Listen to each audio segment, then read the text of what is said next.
Ei, você. Isso, você aí mesmo. Não finge que não está me escutando. Você não acha que está na hora de sair dessa zona de conforto? De só ouvir pregações e começar a fazer o que Deus te chamou para fazer? A vida cristã não é só sobre receber, mas também sobre compartilhar. Aquela sua amiga de infância, lembra dela? Ela está precisando ouvir falar sobre Jesus. E cadê você para fazer isso? E aquele seu colega de trabalho? Ele está querendo tirar a vida. E cadê você para dar uma palavra de encorajamento? Seu lugar não é só aí sentada, não, mas é também sendo sal e luz do mundo. Bora assumir a responsabilidade e ser carta? Bora sair do banco?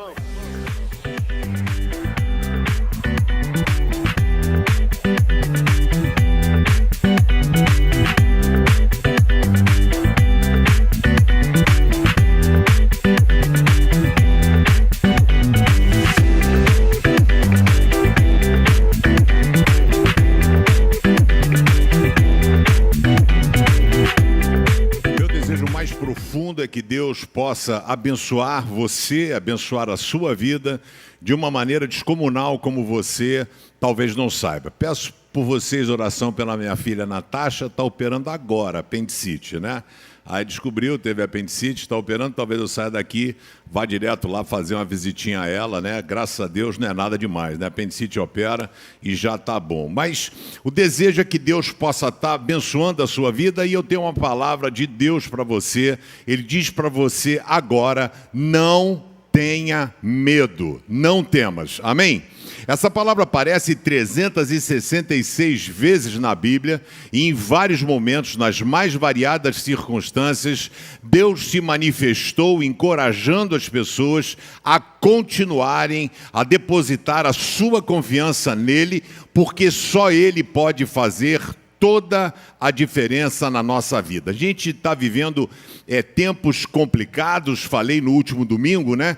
Que o modo de vida que nós vivemos hoje não era para estar acontecendo, isso era para a gente viver daqui a 15 anos, essa questão de home office, essas coisas todas. A pandemia antecipou 15 anos da nossa vida, viveríamos isso em 2030 talvez. E aí muitas pessoas ainda estão se adaptando, empresas, negócios, pessoas, e o mundo está polarizado. Ontem tentaram matar o Donald Trump, velho. Parece que eu estou lendo uma notícia, parece que eu estou vendo um filme da década de 80 e 90. Inadmissível no ano de 2020, ou seja, o próprio os Estados Unidos, né, pelo menos no filme a gente vê que eles têm uma inteligência tão boa, não prevê um local que possa ter um sniper, e agora nós vamos viver as narrativas. Aquilo era ketchup, não foi um tiro, né? Ou seja, aquilo foi fake. Então as coisas vão acontecer e se você não tiver as suas convicções, você será parte de massa de manobra. Quando eu falo massa de manobra, não estou me referindo à política. Fiz uma citação de um fato jornalístico. Mas eu falo teologicamente. Jesus, no Sermão do Monte, ou Sermão do Monte não, no sermão escatológico dele, pregado no Monte das Oliveiras aos seus discípulos, ele disse que no final dos tempos surgiriam muitos, não pouco, muitos falsos mestres, falsos pastores, falsos apóstolos, que desviariam até aqueles que estão no caminho. Vai desviar você. Você não vai ter as suas convicções, vai ouvir um negócio aqui. Eu vejo na internet, às vezes, pastor, tem de tudo, tem profeta agora, né? Tem profeta que anda todo vestidinho, bonitinho mesmo. E aí faz o negócio, fala, e as pessoas evocam para si poder. Poder é de Deus, gente. O máximo que eu posso ser é um instrumento se eu tiver uma vida coerente. É o máximo que eu consigo ser. Eu não tenho poder, eu não posso fazer nada, eu não posso passar, eu não posso dar. Foi o que Pedro disse, né? Quando falou, eu não tenho prata nem ouro, mas o que tenho te dou em nome de Jesus de Nazaré. Levanta e anda, e aquele homem voltou a andar e ficar de pé. Então, nesse mundo tão confuso, para que você possa ter a convicção e permitir-se vencer as lutas e desafios da vida, você precisa ter posicionamento. E a melhor coisa é se posicionar ao lado de Deus. Amém? É Ele quem pode fazer todas as coisas. E na hora que a chapa esquenta, você vai olhar, não tem ninguém, não tem amigo, não tem parente, mas Deus vai estar com você ali do lado. E eu quero convidar você a ter coragem de sair do banco e você fazer parte daquilo que Deus está fazendo aqui no reino. Eu sou nascido e criado no Evangelho. Já nasci num berçário de uma igreja, fui apresentado também assim como as crianças. Nunca me desviei, nunca fui para bandalha, sempre fui um crente, mas eu era um crente meia boca. Ok? Vinha para a igreja, etc. Tal. A minha vida mudou quando eu comecei a me envolver nas necessidades que a igreja tinha. Então, a igreja precisa de ajuda aonde? No estacionamento. Eu ia para o estacionamento. Precisa aonde? Criança. Eu ia para criança. Precisa dar aula para EBD. Eu dava aula no EBD. Fiz de tudo na igreja que você possa imaginar. Já era parte do preparo de Deus para aquilo que hoje eu faço, né? Então, você coloca isso à disposição e eu comecei a ter o privilégio de ser bênção na vida das pessoas, de abençoar pessoas. A gente não tem ideia como isso é importante. Você, quando entra aqui e tem uma pessoa segurando um cartaz, seja bem-vindo, Deus te abençoe, para você não precisa disso, mas aquela pessoa que tentou tirar a vida ontem, para ela é importante ela ler um negócio desse. Então, tudo que nós fazemos aqui tem por objetivo abençoar e alcançar vidas para Jesus. Talvez você não desça para o jogo porque esteja contundido, né? Machucado, ou talvez você seja como os jogadores da nossa falecida seleção brasileira de futebol, né?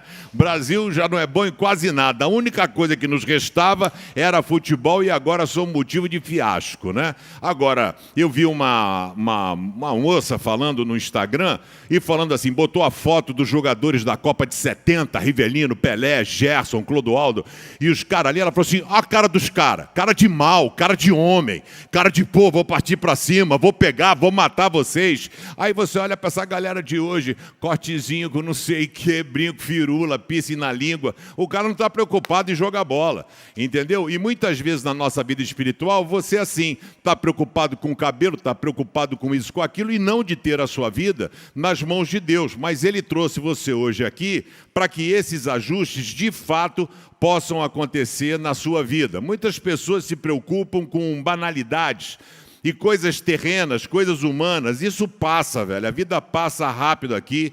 E eu gostaria de hoje fazer um tratamento intensivo espiritual com você, para você entender como é que eu devo me posicionar em determinadas circunstâncias da vida. Fato é que as pessoas são hoje levadas mais pela sua natureza humana do que pela natureza espiritual, pregado no domingo passado. Então a nossa natureza humana fala mais alto, eu quero ser aceito pelas pessoas, eu não concordo, eu não acho, e aí a gente vai entubando as coisas, os valores que vão de encontro ao que a Bíblia nos ensina. O mundo tem por foco destruir os nossos valores. Jesus disse que o diabo veio matar, roubar e destruir. E vou dizer, ele é incansável. Ele é incansável. A Bíblia diz que ele está babando, buscando alguém distraído, com a guarda baixa, para que ele possa entrar e arrebentar a sua vida, o seu casamento, a sua vida profissional, a sua vida familiar. Esse é o foco. Por isso que a Bíblia fala, aquele que pensa estar de pé, cuidado para que não caia.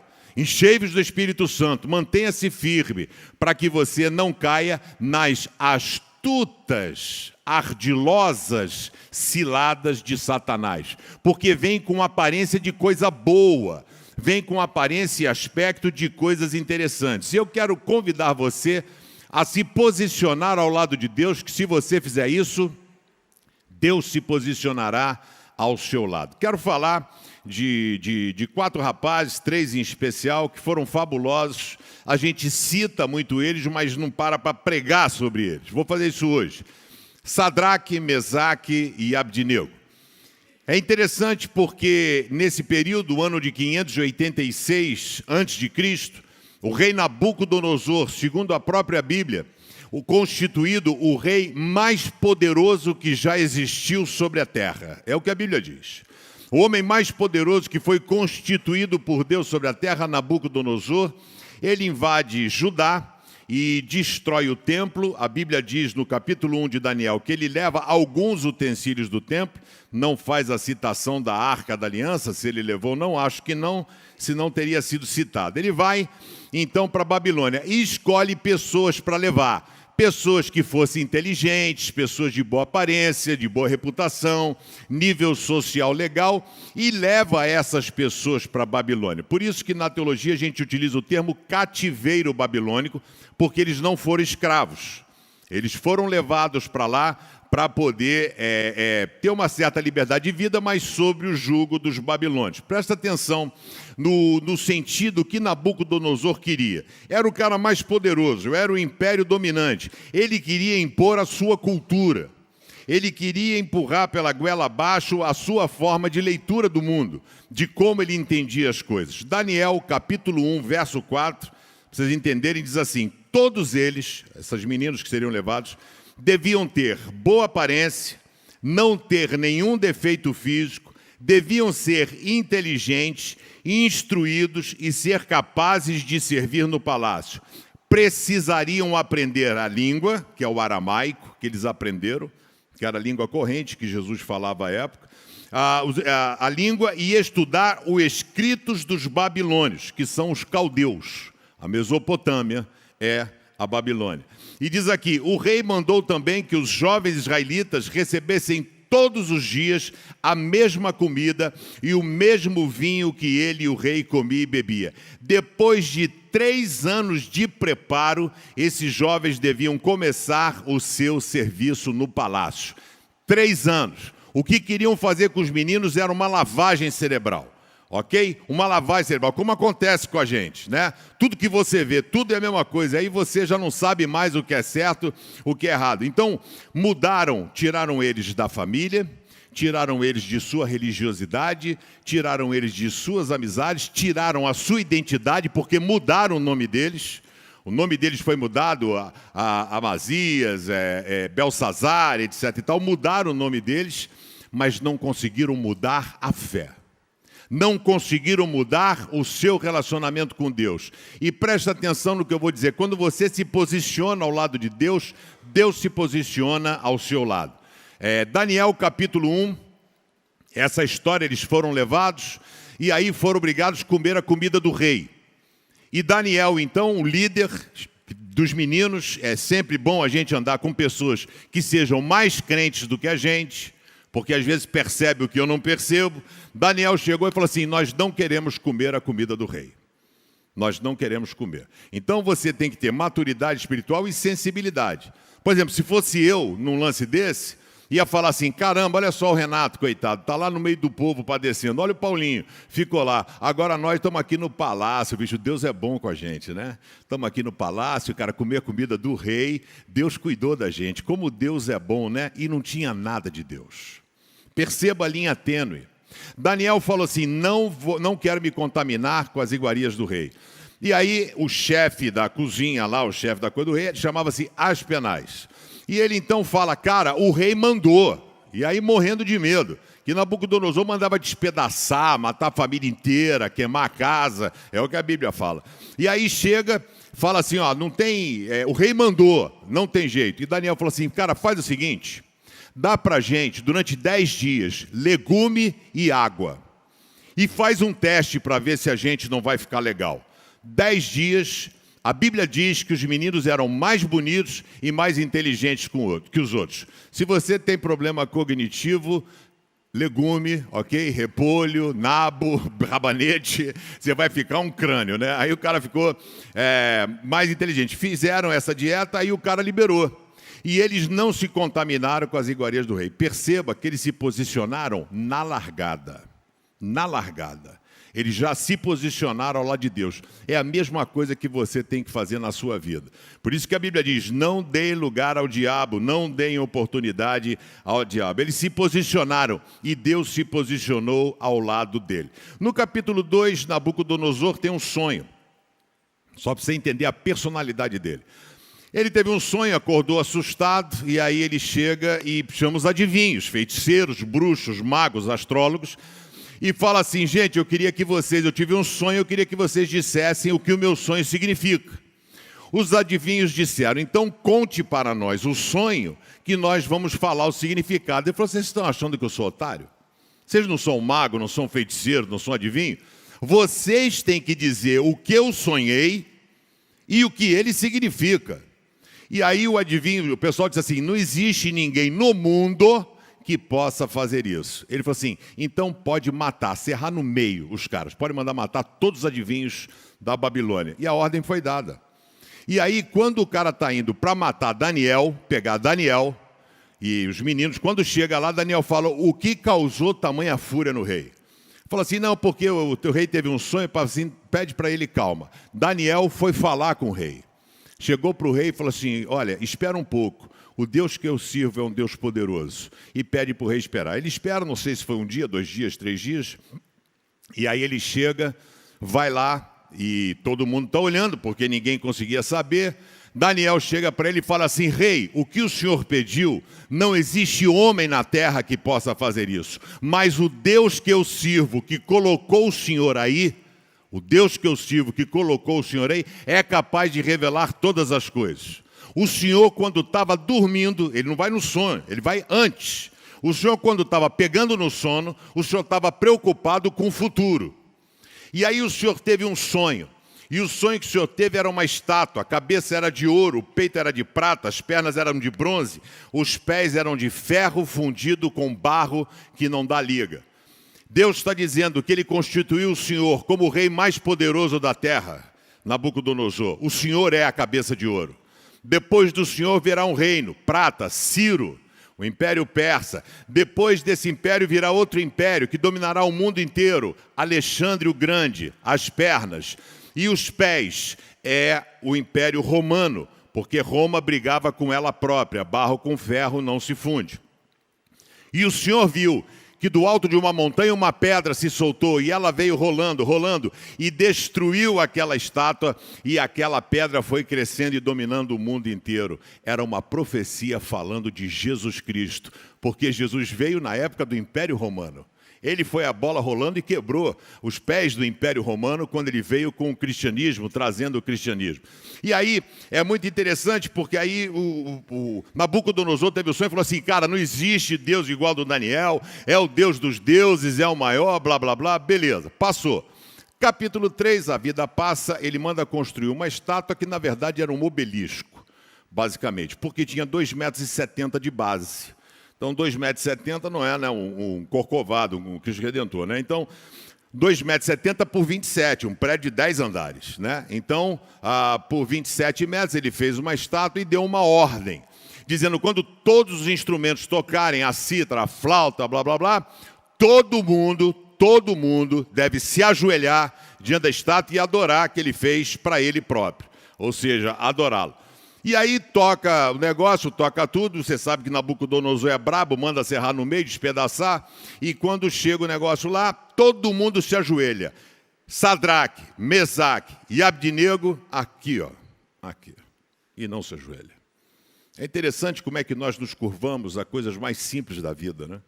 Quando coisas singelas e a gente se curva para uma mentira, se curva para alguma coisa, e os meninos ficaram de pé. Eu fico imaginando aquela multidão se ajoelhando, Babilônia era uma metrópole, o pessoal se ajoelhando e os três aqui, ó, de pé. O que acontece? Foram falar para o rei. Rei, e o rei disse, quem não se ajoelhar será jogado numa fogueira e será morto, né? Não, vai morrer, né? Uma fornalha, vai morrer. E aí deu aquele babado todo, os meninos não se curvaram, o rei falou, como é que é? Não se curvou? Manda trazer aqui. Quero ver se é homem para falar para mim. Vai falar olhando nos meus olhos. Levaram os meninos na frente de Nabucodonosor. Aí Nabucodonosor, diz o texto aqui, ó. Daniel, bate-papo de hoje vale a pena confiar. Presta atenção no texto de Daniel 3, 12 a 18. Esses judeus, Sadraque, Mesaque e Abdinego, não respeitam o Senhor, não prestam culto ao Deus do Senhor, nem adoram a estátua de ouro que o Senhor mandou fazer. Ao ouvir isso, Nabucodonosor ficou furioso e mandou chamar Sadraque, Mesaque e Abdinego. Eles foram levados para o lugar onde o rei estava e ele lhes disse, é verdade que vocês não prestam culto ao meu Deus, nem adoram a estátua de ouro que eu mandei fazer? Pois bem, será que agora, aqui comigo, vocês vão ser macho? Vocês estão dispostos a se ajoelhar e adorar a estátua logo que os instrumentos musicais começarem a tocar? Se não se ajoelharem, vocês serão jogados na mesma hora numa fornalha acesa. E quem é o Deus que poderá salvar vocês? Se eu sou o Rei Todo-Poderoso, quem vai poder salvar vocês? Sadraque, Mesaque e Abdinego responderam assim: ó Rei, nós não vamos nos defender. Não tem nhenhenhen, não tem mimimi, não tem papo. Não vou justificar. Não tem não, porque eu sou judeu, a minha cultura, não tem papo. É legal, porque quando você tem vida com Deus, é Deus quem age. Você obedece. E aí diz aqui: pois se o nosso Deus, a quem adoramos, quiser, Ele poderá nos salvar da fornalha e nos livrar do seu poder, ó Rei. E mesmo que o nosso Deus não nos salve, o Senhor pode ficar sabendo que não prestaremos culto ao seu Deus, nem adoraremos a estátua de ouro que o Senhor mandou fazer. Estamos precisando de pessoas como Sadraque, Mesaque e Abdinego, que se curvem somente a Deus e não aos valores dessa era. Vamos orar? Obrigado, Senhor, pela Tua palavra, que é viva e eficaz. Que Teu Espírito Santo possa trabalhar em nossas vidas de maneira carinhosa e poderosa. Ajuda-nos e fale conosco, eu oro em nome de Jesus. Amém e amém. Quero compartilhar com vocês verdades que nós aprendemos nesse texto. Em primeiro lugar, saiba dizer não àquilo que não vale a pena. Você sabe. Pastor, eu não sou um profundo conhecedor da Escritura. Não precisa, para saber o que é certo e errado. Fazer um teste aqui. O cara casado, é certo ele ter um caso fora do casamento? É certo ou errado? O pessoal tá fraco, hein? Tem muita gente na dúvida, hein? Vou perguntar de novo. É certo ou errado? Mentir, é certo ou errado? Entendeu? Você sabe. Você sabe o que é certo, falta é posicionamento. Posicionamento. E isso começa nos pequenos detalhes. Sabe aonde a bênção começa? Lá no palácio, quando você decide não se contaminar com as iguarias do rei. É quando você diz não a pequenas coisas que podem se tornar grandes coisas depois. E diz o texto, Daniel resolveu que não iria ficar impuro por comer a comida e beber o vinho do rei. Existiam 3 possibilidades. Por que ele não quis comer a comida do rei? Mano, quem é que não quer comer comida de rei? Oh, lasanha, fettuccine, bife à milanesa. É que eu sou pobre, tá, gente? Se fosse lagosta, caviar, né? Então, aí chega aquele negócio todo, os caras pegam e falam, não vamos nos contaminar com as iguarias do rei. As possibilidades é que poderia ter comida que o judeu não come, né? Carne de porco, peixe com escama, tem lá algumas coisas lá, o peixe sem escama, tem alguns detalhes lá, crustáceo, tudo mais, que não comeriam, uma hipótese. A segunda hipótese que tem é que eles... era comida que era sacrificada a ídolo, era muito comum oferecerem a comida, a carne, um animal para um ídolo e depois oferecer para comer. E a terceira opção, que é a mais corrente na teologia, é que eles estavam querendo mudar a cultura deles. Entendeu? No sul, churrasco, né? Lá no Nordeste, né? Carne de sol, Rio de Janeiro, sanduíche, né? O que a gente come, né? Qual é a nossa especialidade? Então, cada um tem um hábito, uma cultura alimentar, né? E de repente perceberam que mudaram o nome, mudaram coisa, tiraram a religião, a comida, a forma, o estudo, a língua, mas eles decidiram não se contaminar com essas coisas. O que você precisa ter para salvar sua vida, sua família, seu casamento, seu trabalho, é posicionamento. Aprenda a dizer não. Não. Me perguntou uma vez o jovem, pastor, o que eu faço para não pecar? Diga não. Cara, eu vou fazer isso, isso, isso. Vamos? Não. Quer ir? Quer. Mas não vou. Entendeu? Simples assim. Então, a Bíblia fala, não deis lugar ao diabo. E sempre é posicionamento. Já contei para vocês aqui, quando a igreja foi comprar esse imóvel aqui, custou 5 milhões de reais em 2009. O proprietário chegou para mim e disse assim, Pedrão, não tem corretor de imóveis, mas se a igreja fechar o negócio, você vai ser o meu corretor de imóveis. Eu vou dar a comissão para você, 5%, 250 mil. Eu estava roendo beira de pinico naquela ocasião. E aí ele chegou para mim e falou assim, vou te dar os 5%. Eu falei, muito obrigado, eu não quero. O que você puder fazer pela igreja, eu já agradeço. Na hora, no mesmo momento, no mesmo minuto. Marisa, minha mulher, a gente lá na maior paura, ela falou, meu filho, mas deixa eu fazer uma pergunta para você. Tentou me demover assim, né? Falou assim, se não vai ter um corretor de imóvel no negócio, digamos assim, se tivesse um corretor, ele não tinha que pagar? Tem. O dinheiro vai sair da igreja? Não. Quem vai pagar não é ele? É. E por que você não aceita? Porque eu sou pago pela igreja para fazer o melhor por ela. Não sou pago para tirar interesse ou fazer alguma coisa. Então, tipo assim, eu tenho respeito e credibilidade com esse cara até o dia de hoje. Então é você aprender a dizer não, é você aprender a se posicionar. Então o rei queria tirar tudo deles. O mundo quer tirar tudo de você, rapaz. Quer tirar a sua família, quer tirar o seu valor, quer tirar a sua fé, quer tirar o seu amor pelas pessoas. Esse é o papel do mundo, entendeu? E a Babilônia é esse sistema o qual a gente vive. Você recebe o cardápio, você tem que engolir aquilo, seja na teologia, seja no mundo político, seja no social. Tudo acontece desse jeito. Tanto que a Bíblia dá a tratativa por 5 inimigos de Deus em Apocalipse, que é o dragão, a besta, o falso profeta, a prostituta e o sistema, que é a Babilônia. Olha o termo que utiliza no Apocalipse. Babilônia é o sistema. Você entendeu o que é? OMS, Covid. A OMS tirou a soberania de todas as nações. Um órgão tirou a soberania. Os Estados Unidos não teve o direito de enfrentar a pandemia como eles achassem melhor. Os cientistas deles achassem melhor. O Brasil não pôde enfrentar a pandemia como os cientistas nossos, nenhum lugar do mundo. O OMS deu uma ordem, fique em casa, use máscara, e o mundo se ajoelhou. Isso é sistema. Isso é sistema. Então, o diabo está agindo no sistema. E muitas pessoas não têm percebido as coisas que têm acontecido. Então, mudaram os meninos, né? Tiraram a identidade, roupa, nome, tudo. Mudaram eles por fora, mas não mudaram ele por dentro. Eu quero dizer que talvez a sua reforma precise ser interna. Como Paulo disse em Romanos 12:2, não vos conformeis com este mundo, mas transformai-vos pela renovação da vossa mente. Ou seja, uma transformação de dentro para fora. A pergunta é simples, a quem você quer agradar? Você está jogando o quê? Para a torcida? Você quer agradar a Deus? Apóstolo Pedro disse, importa obedecer a Deus e não aos homens. A gente tem que ter cuidado para se posicionar, porque o preço a ser pago é muito caro. A quem você quer agradar? A Deus ou aos homens? Você quer ter a presença de Deus na sua vida?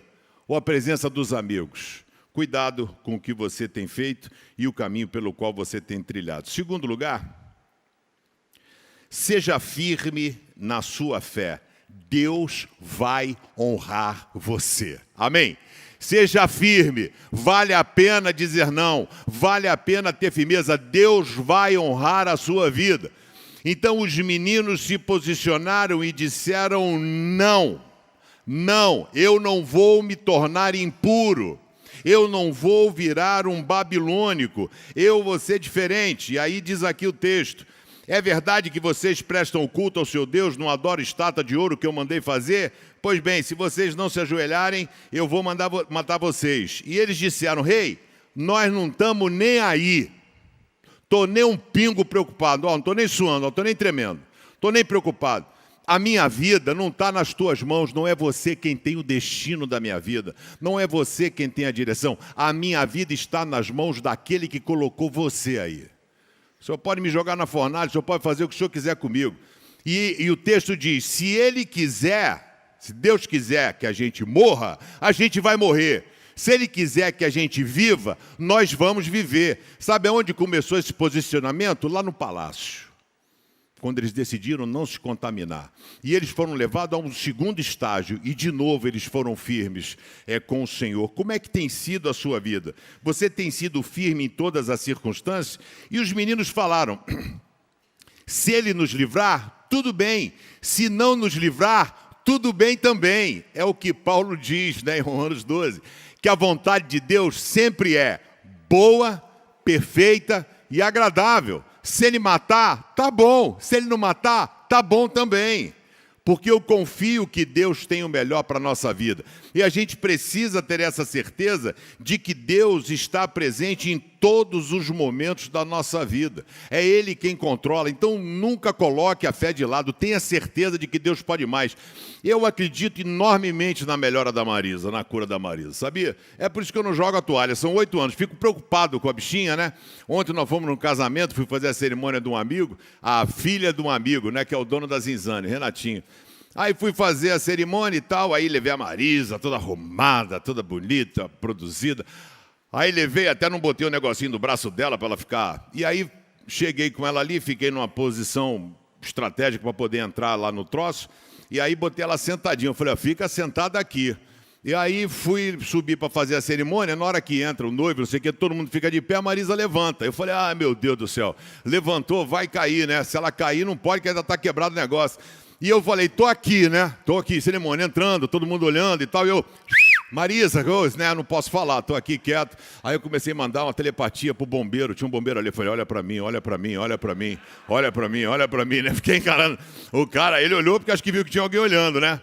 Aí eu falei com a moça assim, pô, fala ali pra minha esposa, bota ela sentada. Aí o bombeiro foi e ficou do lado dela. Falei, senta, vai tirar a casquinha da minha mulher, palhaço, senta, né? Aí botou lá, falei, pode botar ela sentada. Botou sentada. A Marisa, com a questão do coma, pegou a memória recente dela. Então, às vezes, ela esquece quem foi em casa de manhã. Ela esquece, né? E aí, por exemplo, assim, botou ela sentada para não ficar de pé. E daqui a pouco entrou a noiva, ela esqueceu de novo. Aí levantou, aí eu desesperado lá, né? Aí eu falei, meu Deus do céu, né? Tá nas tuas mãos, Senhor. Graças a Deus deu tudo certo, a bichinha ficou bonitinha. Ela nem entendia, porque a pessoa falava para ela sentar, né? Porque, tipo assim, tá de pé no casamento, todo mundo, o que esse cara tá mandando eu sentar? Quem tava mandando era eu, tadinha, ela não tinha ideia. Então, a vida tenta roubar nossas forças, roubar a nossa esperança, roubar a nossa fé. Por isso que nós precisamos ter um olhar além.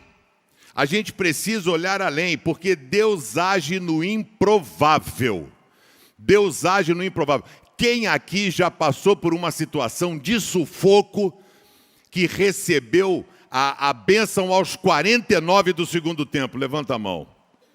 Todo mundo. Sabe por quê? Porque aos 49 tu entrega para Deus. Até os 48 você está aqui, ó. Pá, pá, pá. Quando você fala assim, acabou. Acabou, danou-se, não tem o que fazer. Você joga, Deus pega. E ele fala, você não pode, mas eu posso. Porque para Deus nada é impossível. Quero convidar você a aprender a confiar mais em Deus. É interessante porque os meninos não oraram. Deus, pedimos que a tua presença, a tua proteção seja conosco.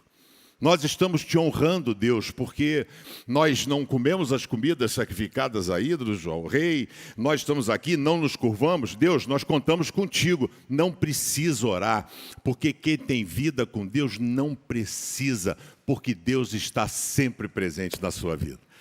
Um amigo aqui da igreja me perguntou, Pedrão, como é que faz para manter a chama acesa?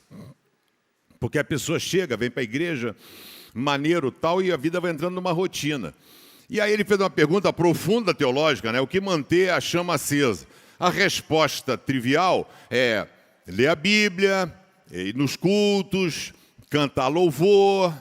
E eu falei, cara, comigo é o seguinte, eu sou amigo de Deus. Deus é meu amigo, Ele é meu camarada. Amigo, Deus está comigo em todos os momentos. Eu estou no carro, Deus está sentado no banco. Literalmente eu sinto Deus sentado comigo aqui. Eu estou num lugar, vou numa consulta, sinto Deus ali. E falo com Ele como se fosse amigo. Parece até doido, né? Esquizofrênico, né? Então, pá, Senhor, pô, preciso da sua ajuda e tal, pô, faz isso, pá, pá, pá. Então, amigo de Deus, é intimidade com Deus. Aí não tem como a chama apagar, é relacionamento. E relacionamento não é rito religioso. Não é o rito religioso, não é a porção de leitura da Bíblia que você lê, não é a frequência de cultos que você vai, não é a quantidade de sacrifícios, é um relacionamento. Abraão teve relacionamento com Deus, não tinha a Bíblia, não tinha igreja, não tinha nem a lei, Moisés não era nascido, e a Bíblia diz que Abraão foi amigo de Deus. Melhor título que uma pessoa pode receber nas Escrituras, no meu ponto de vista, é ser chamado amigo de Deus. Sabe o que acontece? Eles confiavam em Deus. O que está faltando em você é confiar mais em Deus e menos em você. A vida deles estava nas mãos de Deus. E eu pergunto, aonde está a sua vida? A sua vida verdadeiramente está nas mãos de Deus? Como tem sido a sua fé? Você crê que Deus pode te ajudar? Diga amém. Eu creio que Deus pode ajudar, mudar a nossa história, porque Apocalipse 20 diz, eis que faço novas todas as coisas. Quer dizer que a tua história não acabou. Ela pode ter um novo começo, mas sendo construída pelas mãos de Deus. Você precisa que Ele entre na sua vida, que mude a sua história, que possa reverter toda e qualquer situação. Quarto e último lugar, terceiro e último lugar.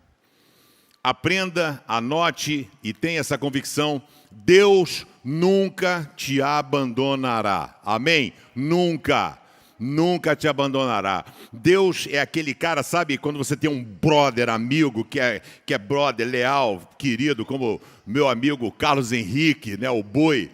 O Boi é meu brother, o Boi é meu irmão, o irmão que eu não tive, o irmão homem que eu não tive. Então, por exemplo, a Marisa está em casa dormindo, eu não posso deixá-la sozinha. Então, Boi, preciso que você venha para poder ficar aqui caso a Marisa acorde. Ele sai da Tijuca, veio para ficar lá em casa. Entendeu? Então, assim, amizade é isso. E Deus quer ser assim com você. Deus está de prontidão. Ele está sempre à disposição para poder ir ao seu encontro, mudar a sua história. E aí, os meninos não se curvaram. Ficaram firmes. Falou: rei, nossa vida não está nas tuas mãos.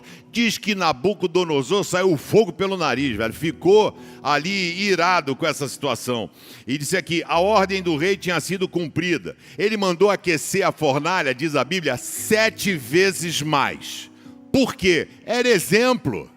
Como é que um rei com a autoridade dele vai ter desafiada por 3 funcionários, desafiar a minha autoridade como rei, não se curvar? Olha o exemplo. O que vai rolar? Como é que vai ser? As pessoas não vão obedecer? Então está todo mundo vendo. Vocês não vão se curvar? Os meninos na frente de todo mundo. Não. Então manda aquecer 7 vezes mais a fornalha. Mandou posicionar o trono. Quero ver esse cara sendo frito. A Bíblia pega e diz que os soldados que levaram eles até a fornalha morreram só pela aproximação do calor. Só pela aproximação do calor. E aí pega, os meninos são jogados lá dentro. A fornalha estava mais quente do que nunca, por isso as labaredas mataram os soldados que jogaram os 3 jovens lá dentro. E amarrados, Sadraque, Mesaque e Abdenego caíram na fornalha. De repente, Nabucodonosor se levantou e perguntou, muito espantado, aos seus conselheiros: não foram 3 os homens que amarramos e jogamos na fornalha? Sim, responderam eles. Como é então que estou vendo 4 homens andando soltos na fornalha? Perguntou o rei. Eles estão passeando lá dentro sem sofrerem nada. E o 4º homem parece um anjo. Sabe qual é o nome disso na teologia? Teofania.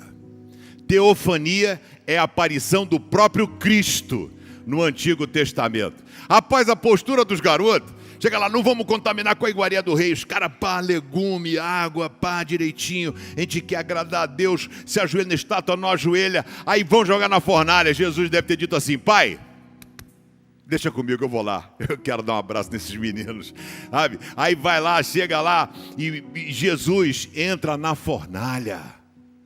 Entra na fornalha. Eles foram jogados amarrados. Então, tipo assim, igual a minhoca, mano. Amarra, não tem mobilidade. Não sei se o nó caiu, Deus fez cair o nó, se Jesus desamarrou eles, não sei.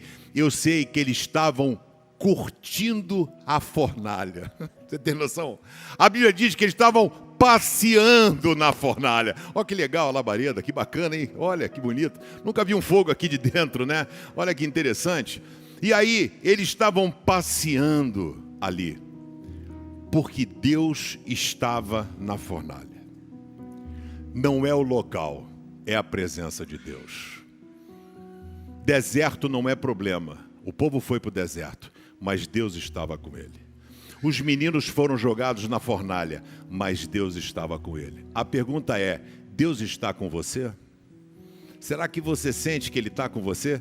Será que você tem se posicionado diante das iguarias que o mundo proporciona a você? Será que você tem dito não? Porque quando vem a fornalha, a gente quer a presença de Deus na nossa vida, mas eu queria orar por você. Hoje o Senhor diz para você: não tenha medo. Ele tem um projeto para a sua vida. E você precisa se posicionar, e se posicionar ao lado de Deus. Feche seus olhos, abaixe a sua cabeça. Eu queria orar por você. Deus é um Deus presente. Deus é um Deus que pode fazer por você o que você não está nem preparado para receber.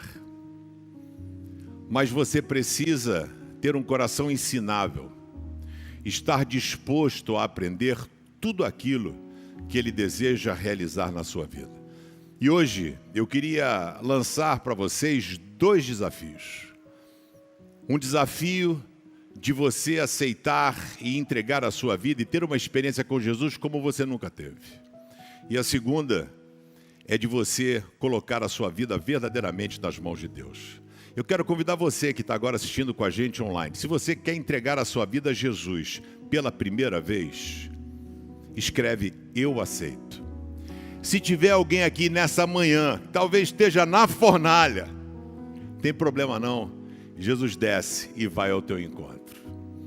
Se você está disposto a ouvir a voz de Deus, porque Ele vai ao seu encontro, como diz em Apocalipse 3, eis que bato a porta, estou à porta e bato, se alguém ouvir a minha voz abrir, eu vou entrar e vou fazer uma festa com Ele e Ele comigo. Jesus está aqui nessa manhã, disposto a mudar a sua vida. Você tem coragem de ser mudado por Ele? Você tem coragem de entregar a sua vida sob os cuidados dEle nessa manhã? Se você tem coragem de entregar a sua vida a Jesus, quando Ele diz, eu sou o caminho, a verdade e a vida, ninguém vem ao Pai senão por mim. É Ele que dá água ao sedento, Ele é o pão, que quem come nunca mais tem fome, porque Ele sacia a nossa fome. Jesus está aqui hoje para mudar a sua história. Você gostaria de entregar a sua vida a Ele pela primeira vez? Pela primeira vez, se você quer entregar a sua vida a Jesus pela primeira vez, faz um sinal para mim, levanta a sua mão assim, eu quero orar por você em nome de Jesus.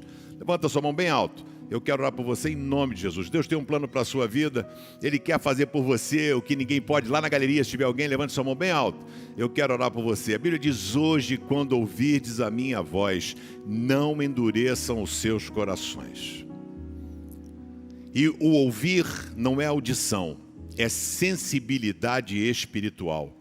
Para você entender, é comigo.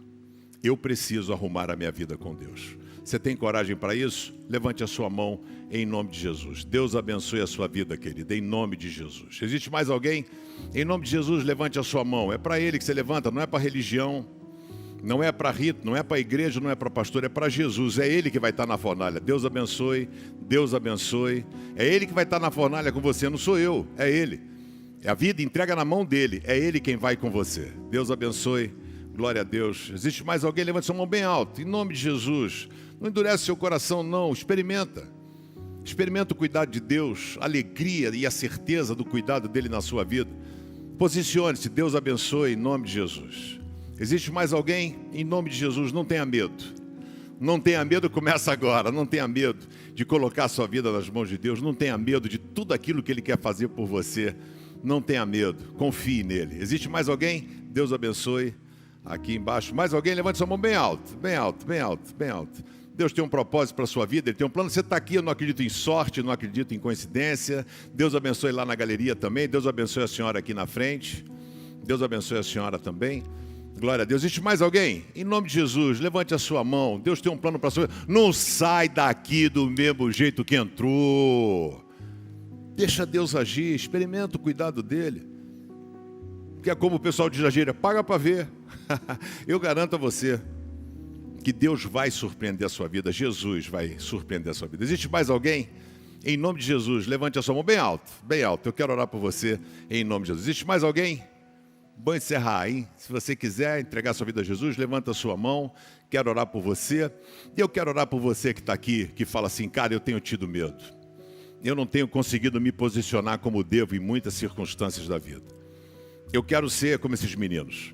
Eu quero ter essa intimidade com Deus. Eu quero ser amigo de Deus. Sabe, eu quero ter uma vida com Deus. Eu quero ter a certeza de que o problema não é a fornalha e não é o deserto, mas é a presença de Deus. Eu quero que a presença de Deus seja algo poderoso na minha vida. É o teu desejo? Fique em pé no seu lugar. Quero muito orar por você. Fique em pé nessa certeza e nessa convicção de que Deus vai suprir toda a nossa necessidade. Coloca a mão sobre o seu coração. A Bíblia diz que o nosso coração é enganoso. Como eu disse no início, né? Tá no palácio, comer comida do rei, pô, é uma bênção divina, e não era. Só a intimidade com Deus vai ajudar você a se posicionar no dia a dia da vida. Obrigado, Senhor, pelo privilégio da salvação em Cristo Jesus e o privilégio de estarmos aqui reunidos na Tua casa para te agradecer pelo teu infinito amor. E quantas vezes o Senhor tem entrado conosco na fornalha e a gente às vezes não tem nem percebido pela nossa insensibilidade. Que teu Espírito Santo nos fortaleça, dando-nos a capacidade de nos tornarmos verdadeiramente teus filhos. Que a tua mão de poder seja estendida sobre a vida de cada um de nós, Senhor.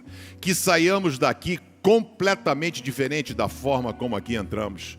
Que sejamos tocados pelas tuas próprias mãos. Abençoe a vida de cada pessoa, de cada família aqui relacionada. Nós queremos entregar a ti a semana que entra. Que seja uma semana abençoada por ti. Cuida da nossa vida, da nossa casa, da nossa família. Que a graça e a paz do nosso Senhor e Salvador Jesus Cristo, o amor maravilhoso, incansável, incomparável de Deus Pai, a comunhão, a consolação, a alegria, o poder, a presença do Espírito Santo seja derramado sobre você, sua vida, sua casa, sobre toda a tua família, sobre esta igreja de Jesus chamada CB Rio e com todas as igrejas do Senhor espalhadas sobre a face da terra, hoje e para todo sempre. Amém e amém. Que Deus abençoe a sua vida. Tem algum amigo seu que precisaria ouvir essa palavra? Convide-o para assistir às 19 horas. Venha com ele, é o mesmo culto que será pregado. Se você deseja se batizar também, quer assumir um compromisso firme com Jesus, dê o seu nome no balcão Próximos Passos e você será batizado. Vá na paz.